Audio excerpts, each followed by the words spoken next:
आज हम लेके आए हैं पार्ट 3, जो हमने सीरीज शुरू की है आर्टिकल की।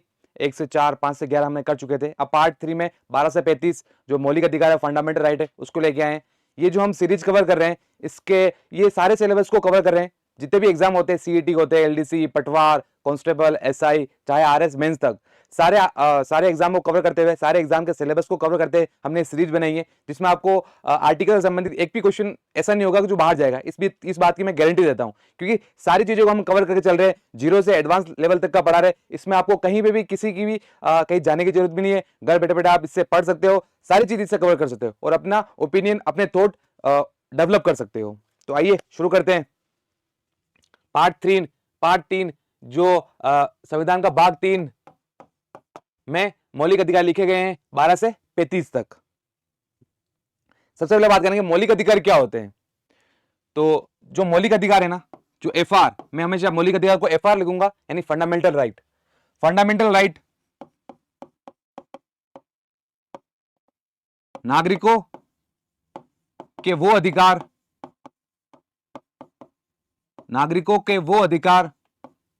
जो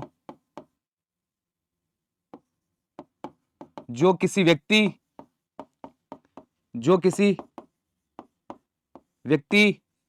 के जीवन स्तर को मजबूत करने के लिए, उसके सर्वांगीण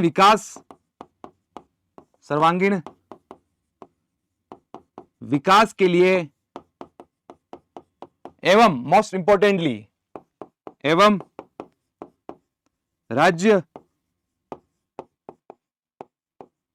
के विरुद्ध वाद की गारंटी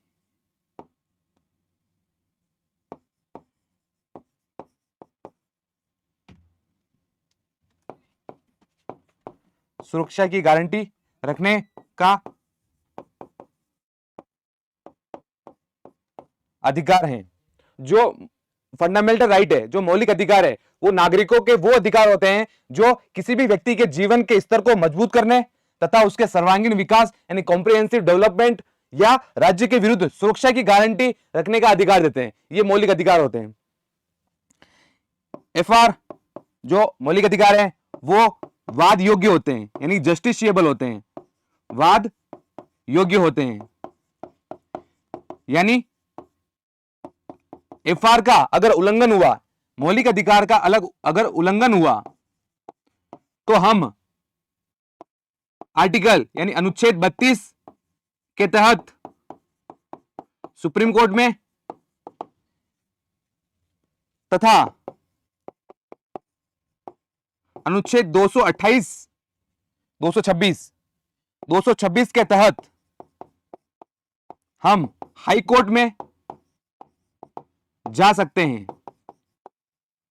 तो भारत का संविधान में जो मौलिक अधिकार है वो वाद योग्य है। तो अगर एफआर का उल्लंघन हुआ, मान लो आपको आर्टिकल 21 में लिखा गया है कि राइट टू लाइफ, या आर्टिकल 19 में लिखा गया है कि अभिव्यक्ति की स्वतंत्रता या आजादी, यदि आपको बोलने से कोई रोक रहा है तो आप उसके खिलाफ आर्टिकल 32 के तहत सुप्रीम कोर्ट में और आर्टिकल 226 के तहत हाई कोर्ट में अपील कर सकते हैं, जा सकते हैं, उसके खिलाफ केस कर सकते हैं। आगे चलते हैं। जो फंडामेंटल राइट है वो मौलिक अधिकार अमेरिका के संविधान से लिए गए हैं। अमेरिका के संविधान, ये क्वेश्चन आता है, सीईटी में क्वेश्चन आता है कि मौलिक अधिकार, फंडामेंटल राइट कौन से देश के संविधान से लिए गए? अमेरिका के संविधान से लिए गए हैं। और इन्हीं यानी कि एफआर को संविधान की या संविधान का मैग्ना कार्टा कहते हैं। कोई पूछ ले आपको संविधान का मैग्ना कार्टा किसे कहते हैं, तो वो फंडामेंटल राइट को यानी मौलिक अधिकार को कहते हैं।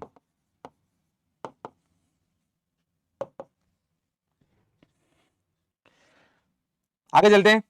जो एफआर है, जैसे हमने बात की एफआर के वॉल्यूशन पे हम सुप्रीम कोर्ट या हाई कोर्ट जा सकते हैं under the article of 32 and article of 226 respectively. उसी प्रकार आगे बात करते हैं एफआर जो कि मौलिक अधिकार हैं। मैं एफआर को हमेशा मौलिक अधिकार ही कहूंगा ताकि आपको समझने और यहां पर स्पेस के लिए अच्छा रहे। तो जो एफआर है वो टोटल कितने हैं, कुल कितने हैं, कुल 7 हैं, 7 थे एक्चुअली, 7 थे जो 1978 के बाद यानी कि 44वां कॉन्स्टिट्यूशनल अमेंडमेंट एक्ट के बाद, 44वां संविधान संशोधन अधिनियम के बाद संपत्ति के अधिकार को हटा दिया गया था। उसे भाग 12 में आर्टिकल 300A में रखा गया है। तो एफआर कुल कितने थे, 7, अभी कितने रह गए, संपत्ति का अधिकार को हटाने के बाद 6 रह गए हैं। कितने रह गए, 6 रह गए हैं।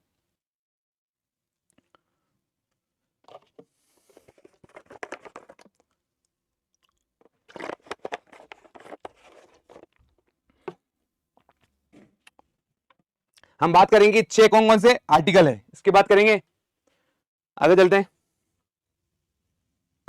1, 2, 3, 4, 5 और 6।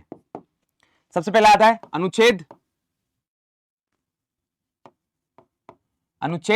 14 से 18।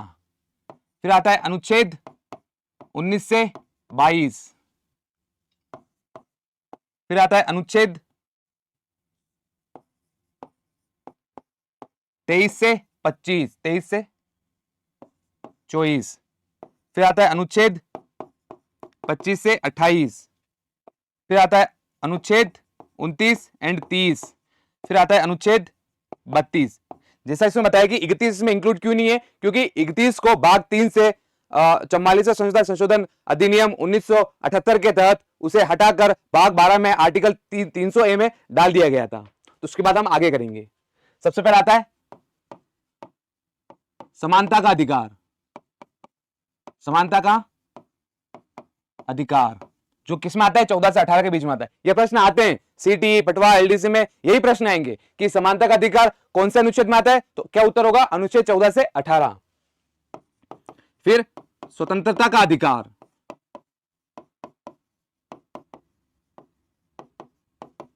किसमें आते हैं, अनुच्छेद 19 से 22 के बीच में है। फिर आता है शोषण के विरुद्ध अधिकार, शोषण के विरुद्ध अधिकार किसमें आते हैं, अनुच्छेद 23 से 24 के बीच में। फिर आता है धार्मिक स्वतंत्रता का अधिकार, कौन सा अनुच्छेद में आता है, अनुच्छेद 25 से 28 के बीच में है। फिर आता है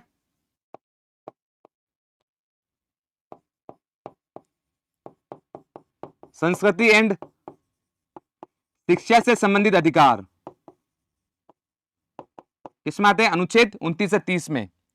और आखिर आता है संवैधानिक उपचारों का अधिकार, ये किसमें आता है, अनुच्छेद 32 में। इन सबको हम डिटेल से पढ़ेंगे आने वाली सीरीज में, आने वाले पार्ट में आपको सूचित किया जाएगा कि कौन कौन से आर्टिकल हम पढ़ाने वाले। और अगर आपने पार्ट 1 और पार्ट 2 देखा है तो लिंक डिस्क्रिप्शन में है, आप देख सकते हैं, वहां पर भी हमने पूरे एलोबरेट करके 0 से एडवांस तक पढ़ाया गया है। तो सबसे पहले समानता का अधिकार। समानता का अधिकार न्याय की व्याख्या के लिए किया जाता है।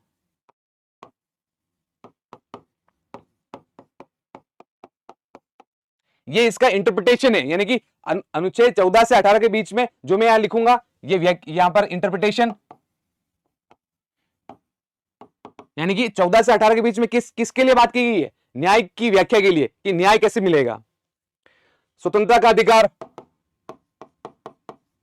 लोकतंत्र को प्रभावी बनाने के लिए, प्रभावी बनाने के लिए कौन से आर्टिकल यूज में आते हैं, आर्टिकल 19 से 22। फिर आता है शोषण के विरुद्ध अधिकार। शोषण के विरुद्ध अधिकार मानवता के प्रति संवेदना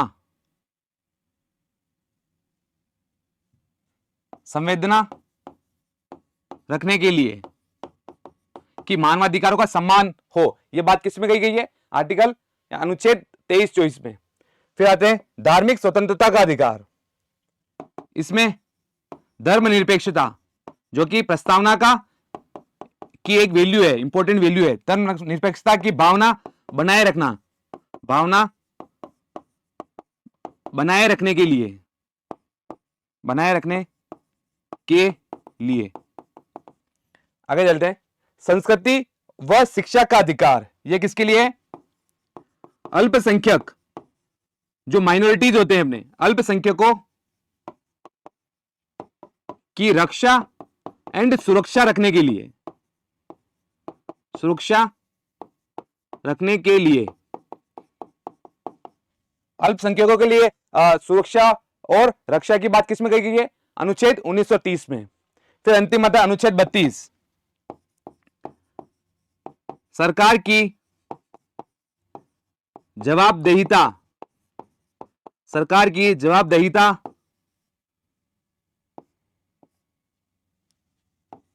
को स्थापित रखने के लिए। लोकतंत्र में सरकारों चुनी जाती है, तो उसमें सरकारें अच्छी काम कर रही है या नहीं कर रही है, उससे संबंधित सारे अधिकार अनुच्छेद 32 में आते हैं। आगे चलते हैं। अब एक क्वेश्चन अपने पास, संपत्ति के अधिकार का संविधान में वर्तमान स्थिति का परीक्षण कीजिए। इसमें सारे फैक्ट आएंगे, सारे टॉपिक आएंगे, जिसमें आपको सारी चीजें कवर हो जाएगी। जैसे इनमें बोला कि संपत्ति का अधिकार, right to property, right to property.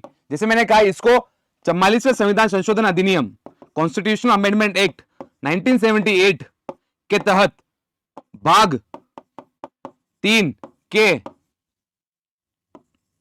अनुच्छेद 31 एंड अनुच्छेद 19(1)(f) से हटाकर भाग 12 के अनुच्छेद 300(a) में ऐड कर दिया गया, ऐड कर दिया गया कि राइट टू प्रॉपर्टी है, संपत्ति का अधिकार, उसको 44वें संविधान संशोधन अधिनियम 1978 के तहत भाग 3 के अनुच्छेद 31 व 19(1)(f) से हटाकर भाग 12 के अनुच्छेद 300(a) में ऐड कर दिया, जोड़ा गया। अनुच्छेद 300(a) क्या कहता है? यह कहता है कि किसी व्यक्ति को विधि के प्राधिकार के बिना अपनी संपत्ति से नहीं हटाया जा सकता है, नहीं हटाया जा सकता है। अर्थात ये जो आर्टिकल है अनुच्छेद 300(a), ये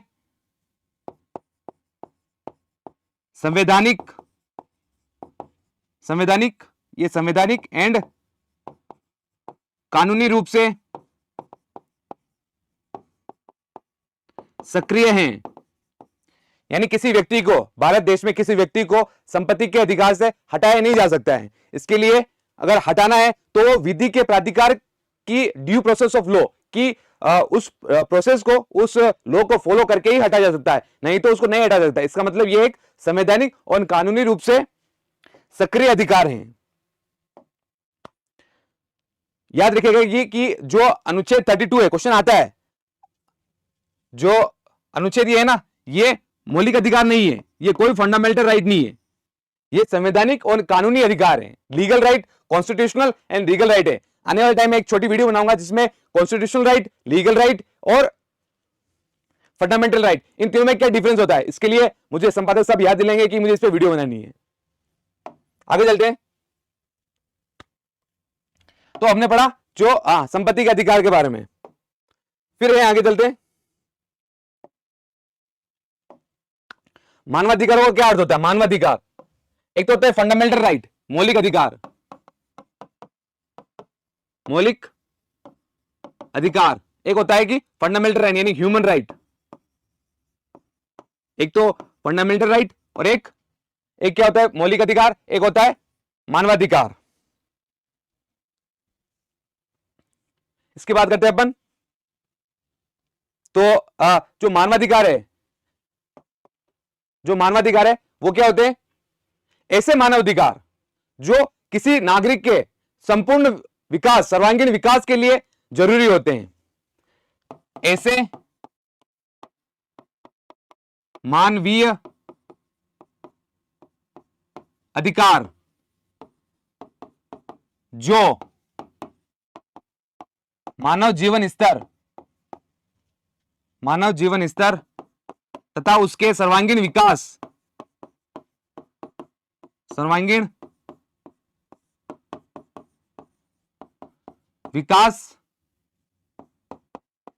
में सहायक होते हैं, वो क्या होते हैं? ह्यूमन राइट, यानी कि मौलिक, यानी कि मानवाधिकार। तो जो ये मानवाधिकार है ये यूएन के द्वारा, यूनाइटेड नेशन, संयुक्त राष्ट्र के द्वारा, यूएन के द्वारा 10 दिसंबर 1948 को एडॉप्ट किए गए एज मैग्ना कार्टा इसे एडॉप्ट किया गया। इसीलिए हम 10 दिसंबर को मानवाधिकार दिवस मनाते हैं। क्या मनाते हैं 10 दिसंबर को? क्वेश्चन आता है कि 10 दिसंबर को कौन सा दिवस मनाया जाता है? मानवाधिकार दिवस। और ये मानवाधिकार है, मानवाधिकार सर्वप्रथम दुनिया में 1912 में ब्रिटेन के द्वारा लाए गए थे। आगे चलते हैं। अब देखते हैं कि एफआर और ह्यूमन राइट, इनमें क्या अंतर है? मूल रूप से दोनों में क्या अंतर है? प्रश्न आता है, ऑब्जेक्टिव में क्वेश्चन बन जाता है। सबसे पहले देखते हैं, ये गारंटी एंड सुरक्षा प्रदान करते हैं, ये गारंटी सुरक्षा प्रदान नहीं करते हैं। दूसरा, ये किसी देश की सीमा तक ही माने जाते हैं। लेकिन ह्यूमन राइट जो मानव अधिकार है वो पूरे यूनिफॉर्म है, यानी कि इसकी कोई डेफिनेशन नहीं, कोई परिभाषा नहीं है, ये व्यापक है, ये फैले हुए हैं, यानी कि भारत, पाकिस्तान या बांग्लादेश या किसी भी कंट्री में मानवाधिकार एक जैसे हो सकते हैं। तो ये किसी देश की सीमा तक माने जाते हैं। इसकी जो बॉर्डर है ये बॉर्डरलेस है, यानी कि ये मानवाधिकार किसी भी देश के लिए एक जैसे हो सकते हैं, वहां पर एक दूसरे के प्रति उसमें संवेदना या एक्स्ट्राडिशन कर सकते हैं। तीसरा देखते हैं, ये मूलतः 6 प्रकार के होते हैं। कितने प्रकार के होते हैं? मौलिक अधिकार, फंडामेंटल राइट 6 प्रकार के। ये कितने भी प्रकार के हो सकते हैं, मेनी टाइप्स। आगे देखते हैं, ये एफआर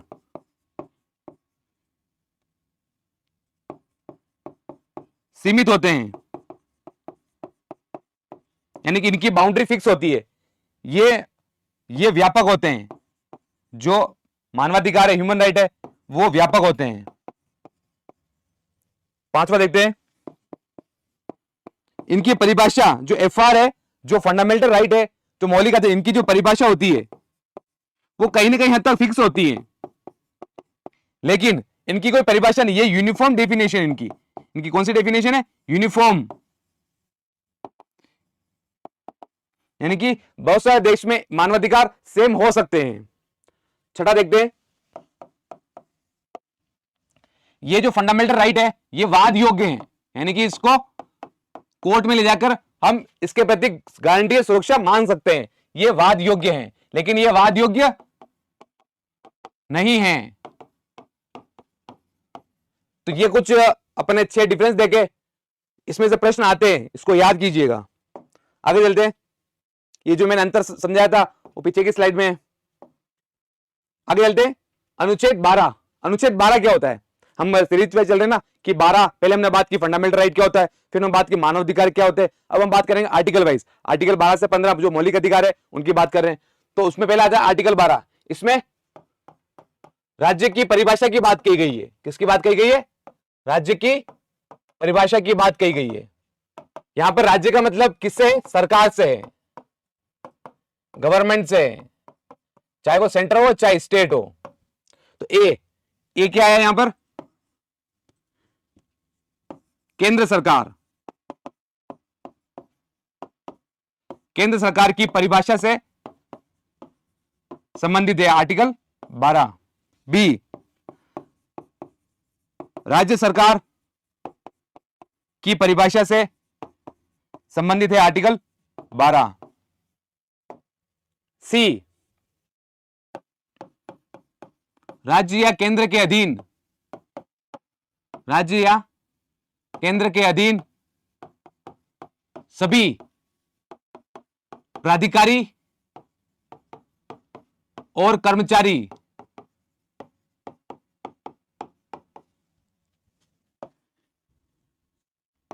संस्थान से संबंधित परिभाषा से हैं।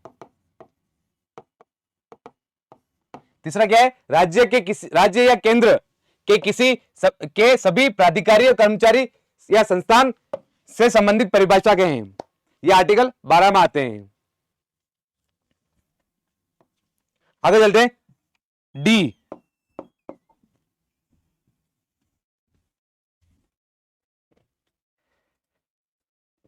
आगे चलते हैं। डी क्या है? राज्य या केंद्र से पोषित, राज्य या केंद्र से पोषित किसी भी संस्थान या संस्थागत ढांचे से संबंधित परिभाषा से हैं। यानी जो आर्टिकल 12 है उसमें हमने देखा कि राज्य की परिभाषा अनुच्छेद 12 में प्रश्न आएगा कि अनुच्छेद 12 में किसका उल्लेख है? तो राज्य की परिभाषा से। और राज्य किसे कहते हैं? सरकार, चाहे वो केंद्र की हो चाहे वो राज्य की हो। केंद्र की सरकार की परिभाषा किसमें? अनुच्छेद 12 में है। राज्य की सरकार की परिभाषा को कहां उल्लेखित किया गया है? अनुच्छेद 12 में। अगर राज्य और केंद्र के अधीन जितने भी सभी प्राधिकारी या कर्मचारी हैं उनसे संबंधित जितनी भी परिभाषा है वो कहां की दी गई है? अनुच्छेद 12 में। राज्य या केंद्र से पोषित, या राज्य या केंद्र किसी को फंड दे रहा है, किसी को पैसे दे रहा है, या एडमिनिस्ट्रेटिव हेल्प, प्रशासनिक सहायता दे रहा है, तो उससे संबंधित जितनी भी संस्थान या कर्मचारी की परिभाषा है वो किसमें दी गई है? अनुच्छेद 12 में।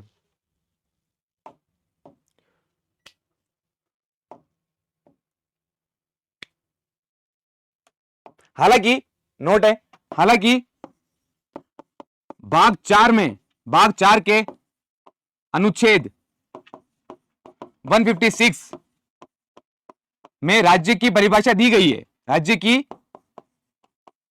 परिभाषा दी गई है, लेकिन यहां राज्य का मतलब केवल 28 राज्यों से ही है। 28 राज्यों से ही हैं। अर्थात जैसे भाग 3 के अनुच्छेद 12 में लिखा गया है कि राज्य की क्या परिभाषा है या सरकार की क्या परिभाषा है, केंद्र की, राज्य की, या राज्य केंद्र के सभी प्राधिकारी कर्मचारी की, या जो संस्थागत पोषित संस्थागत है, जो राज्य केंद्र से फंडिंग प्राप्त करते हैं उनके कर्मचारी या प्राधिकारी से संबंधित परिभाषा में तो है, आर्टिकल 12 में तो है उन राज्य की परिभाषा, लेकिन साथ ही साथ भाग 4 के अनुच्छेद 156 में भी राज्य की परिभाषा दी गई है। लेकिन वो राज्य जो 28 राज्य हैं, हाल ही में अपने कितने राज्य हैं? 28 और 8 यूनियन टेरिटरी, केंद्र शासित प्रदेश है, उन्हीं से संबंधित है, उससे ज्यादा नहीं है। अनुच्छेद 36 में भी राज्य की परिभाषा का उल्लेख किया गया है,